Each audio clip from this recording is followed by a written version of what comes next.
Hello दोस्तों, स्वागत है आपका हमारे चैनल के अंदर। और आज मैं लाइफ ऑफ पाई मूवी की स्टोरी बताने जा रही हूँ। मूवी की शुरुआत में हमें पाई पटेल नाम का आदमी दिखाया जाता है, जिससे मिलने एक राइटर आता है जो कि 2 सालों से एक किताब लिख रहा था और इसे यहाँ पाई के अंकल ने भेजा है क्योंकि पाई के पास एक जबरदस्त कहानी है और इस कहानी को सुनने के बाद तुम्हें भगवान पर यकीन हो जाएगा। तो पाई कहता है कि मैं यह तो नहीं कह सकता कि तुम्हें यकीन होगा या नहीं, पर मैं तुम्हें कहानी जरूर सुना सकता हूँ। इसके बाद हमें फ्लैशबैक दिखाया जाता है और यह दिखाते हैं कि पाई अभी बहुत छोटा है और उसका नाम पाइसन पटेल है, लेकिन स्कूल में सभी उसे पाइसन पटेल कहकर चिढ़ाते हैं और परेशान होकर पाइसन ने अपना नाम पाई रख लिया है। पाई बचपन में पौंडीचेरी में रहते थे। यहाँ पौंडीचेरी में पाई के पिता का एक जू होता था और वहाँ पर बहुत सारे जानवर होते थे और इन्हीं जानवरों में एक बंगाल टाइगर भी होता था जिसका नाम था रिचर्ड पाकर। पाई जब 12 साल का होता है तब वो रिचर्ड पाकर को अपने हाथ से मीट खिलाना चाहता है कि तभी उसके पिताजी वहाँ आ जाते हैं और उसे सबक सिखाने के लिए वो रिचर्ड के सामने बकरी रख देते हैं। तभी रिचर्ड आता है और बकरी को मार देता है। ये देखकर पाई बहुत डर जाता है। अब समय बदलता है और पाई अब 16 साल का हो जाता है और उसकी मुलाकात आनंदी से होती है जिससे उसे प्यार हो जाता है। लेकिन तभी उसके पिता बताते हैं कि हमारी पूरी फैमिली कनाडा जा रही है क्योंकि यहाँ पर उनका जू बंद हो रहा है। तो पाई के पिता कहते हैं कि हम जानवरों को शिप में लेकर जाएंगे। हालांकि पाई कनाडा जाना नहीं चाहता, पर वो कनाडा जाने से पहले आनंदी से मिलता है। इसके बाद पूरा परिवार कनाडा जा रहा होता है। अब शिप एक विशाल समुद्र में होती है कि तभी तूफान आता है और उनकी पूरी फैमिली शिप के अंदर सो रही होती है और पाई बाहर होता है। तभी दिखाया जाता है कि शिप डूबने लगती है और पाई अपनी फैमिली के पास जाना चाहता है, पर एक आदमी उसे बोट पर फेंक देता है और बोलता है कि तुम जाओ। और तभी एक ज़ीब्रा उसी बोट पर गिरता है और रस्सी टूट जाती है और पाई की बोट समुद्र में गिर जाती है। और अब उस बोट में ज़ीब्रा और पाई होते हैं तो तूफान बहुत तेज हो जाती है। तभी पाई देखता है कि समुद्र में कोई तैर रहा है। पाई को लगता है कि वो कोई इंसान है, तो वो उसे बचाने के लिए एक ट्यूब फेंकता है ताकि उसे खींचकर वो बोट पर ले आए। और जब उसके पास वो चीज आती है तो वो देखता है कि वो रिचर्ड पार्कर है, यानी वो बंगाल टाइगर। पाई कोशिश करता है कि वो बोट पर ना आए, लेकिन समुद्र की लहरें बहुत ऊंची होती है जिसके सपोर्ट से वो ऊपर आ जाता है और पाई बोट्स के नीचे कूद जाता है। लेकिन पाई के पास कोई रास्ता नहीं होता तो वो बोट में वापस आ जाता है। और जब वो वापस आता है तो वो देखता है कि वहाँ पर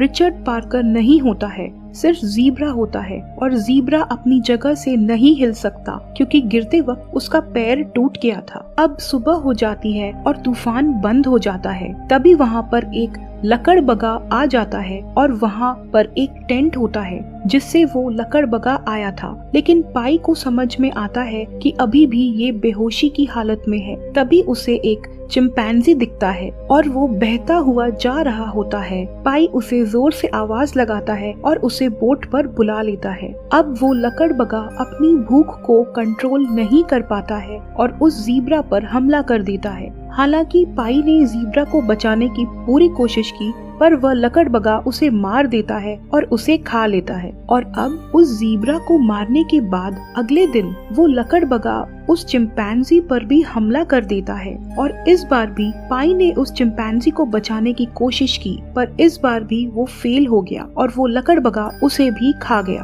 अब इससे पहले कि वो लकड़बगा पाई पर हमला करे, तभी टेंट से रिचर्ड पार्कर आकर उस लकड़बगे को खा जाता है। और अब रिचर्ड को बोट में देखकर पाई पानी में कूद जाता है क्योंकि वो मरना नहीं चाहता। अब पाई को अलग हुए काफी दिन हो चुके थे, लेकिन जब उसे भूख लगती है तो वो मजबूरी में बोट पर जाता है और वो बोट से कुछ खाने की चीज निकाल रहा होता है और उसे खाना और पानी के कैन मिलते हैं, लेकिन वो खाना और पानी बहुत ही कम होते हैं। पाई को वहाँ पर एक बुक भी मिलती है जिसमें लिखा था कि अगर आप समुद्र में फंस जाते हैं तो बचना कैसे है। और अब पाई भी वो सब चीजें करने लगता है। वो कभी गाना गाता था और कुछ न कुछ करता रहता था, साथ साथ अपनी यादों को भी ताज़ा करता था। और उस रात पाई अपने पास्ट को याद करता है और वो तारों के बीच अपनी फैमिली को देखता है और वो बहुत इमोशनल हो जाता है और रोने लगता है। तभी उसे उसकी माँ की बात याद आती है कि कभी हिम्मत मत हारना।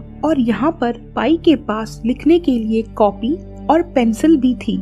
वो लिख लिख कर पानी के कैन के जरिए लोगों को अपना मैसेज भेजता था, इस उम्मीद में कि शायद कोई तो आएगा उसकी मदद करने के लिए। यहाँ पर पाई अब उस टाइगर के बारे में सोचता है कि अगर मैंने इस भूखे टाइगर का पेट नहीं भरा तो ये मुझे मार देगा। इसलिए पाई फिशिंग करने लगता है और एक दिन उसे उस टाइगर के लिए पानी भी लाया। फिर पाई ने सोचा कि ये चीज बहुत दिनों तक चलने वाली नहीं है, मुझे अब इस टाइगर के साथ रहना होगा। फिर एक दिन उस टाइगर की भूख बहुत बढ़ जाती है, इसलिए वो मछली खाने के लिए पानी में कूद जाता है। लेकिन पानी में कूदने के बाद भी जब उसे कुछ नहीं मिलता तब उसकी नजर पाई पर आती है, इसलिए वो उसकी तरफ आने लगता है। तो पाई अपनी जान बचाने के लिए लाइफ बोट में चला जाता है और जो बोट उसने बनाई थी उसे भी वो खींचने लगता है। पर वो टाइगर भी अपनी जान बचाने के लिए बोट पर आने लगता है। लेकिन पाई इस टाइम बहुत गुस्से में था, इसलिए वो चाहता था कि वो टाइगर को मार दे। लेकिन जब वो उस टाइगर को देखता है तो उसे दया आ जाती है, क्योंकि जो भी हो इसने इतने दिन का सफर उसके साथ किया था, इसी वजह से वो इसकी हेल्प करता है और उसे बोट पर चढ़ा लेता है। और एक दिन पाई को समंदर में एक बड़ी मछली मिलती है और कोई ऑप्शन न होने के कारण वो उसे मारकर उस टाइगर को खिला देता है। इसके बाद पाई आगे बढ़ जाता है और पाई ने कभी भी नहीं सोचा था कि उसका सामना ब्लू व्हेल से होगा, क्योंकि जब वो समंदर के बीचों बीच था और उसके सामने उसके आसपास बहुत सारी ब्लू व्हेल घूम रही थी और फिर एक व्हेल ने अचानक से समंदर के बाहर आकर उसके झटके से पाई की बोट को पलट दिया। पाई अपना एक एक दिन उस बोट पर गिन गिन कर गुजार रहा था और एक दिन वो लोग एक ऐसी जगह से गुजरते हैं जहां उनका सामना बहुत सारी मछलियों से होता है, क्योंकि वहां आसपास बहुत सारी मछलियां थी और बहुत सारी मछलियां उड़कर उनके पास आ जाती है। अब पाई और रिचर्ड दोनों ही मछली पाना चाहते थे, क्योंकि पाई के पास भी खाने के लिए कुछ नहीं था और वो टाइगर भी भूखा था और बोट पलटने के कारण सारा खाना गिर गया था। इसलिए पाई टाइगर को डराता है और उसे दूर करता है। मजबूरी इंसान से कुछ भी करा सकती है। पाई एक शाकाहारी होता है और न चाहते हुए भी उसे मछली खानी पड़ती है। और इसके साथ साथ अब पाई रिचर्ड को भी ट्रेन करना शुरू कर देता है और उसे अपने कंट्रोल में लाने की कोशिश करता है। और इस बार पाई को काफी हद तक कामयाबी मिल जाती है, पर अभी भी पाई बोट के ऊपर नहीं रह सकता, क्योंकि जानवर का कोई भरोसा नहीं होता है। अब इसी तरह इन दोनों का सफर चल रहा होता है। फिर एक रात को बहुत बड़ा तूफान आता है और उस तूफान में दोनों की हालत खराब हो जाती है। रिचर्ड पार्कर भी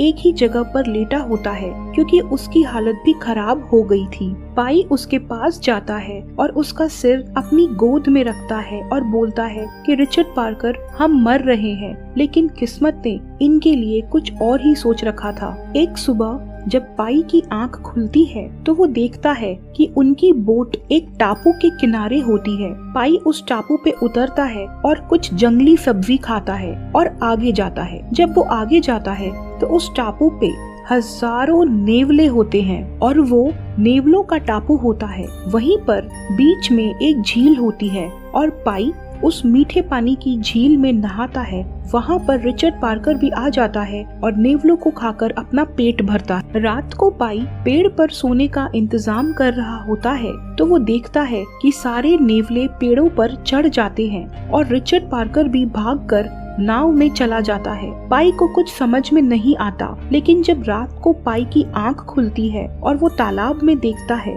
तो वहाँ पर जितनी भी मछलियाँ होती हैं वो सब मर चुकी होती हैं और वो सब पानी में गल रही होती हैं। इसके बाद ये दिखाते हैं कि पाई जिस पेड़ पे बैठा होता है उसके सिर के ऊपर एक फल लगा होता है, लेकिन वो फल नहीं होता है। पाई जब उसे खोलता है तो उसके अंदर इंसान का दांत होता है। ये देखकर पाई समझ जाता है कि ये एक आदमखोर टापू है। अगले दिन पाई बहुत सारी सब्जी अपने साथ रख लेता है और रिचर्ड पार्कर के लिए बहुत सारे नेवले भी रख लेता है, क्योंकि अब उन्हें इस आइलैंड से जाना होगा। पाई पूरी तैयारी करने के बाद सीटी बजाता है और जोर से रिचर्ड पार्कर को आवाज लगाता है और रिचर्ड पार्कर भी भागकर बोट में चढ़ जाता है। इससे आगे वो बहुत लंबा सफर तय करते हैं और फाइनली वो मेक्सिको के बीच पर पहुंच जाते हैं और रिचर्ड पार्कर उतरकर जंगल की ओर जाता है। पाई भी थक कर किनारे पर पड़ा होता है और पाई सोचता है कि रिचर्ड पार्कर उसे मुड़कर जरूर देखेगा, लेकिन वो उसे पीछे मुड़कर नहीं देखता है और वो जंगल में चला जाता है। इस बात से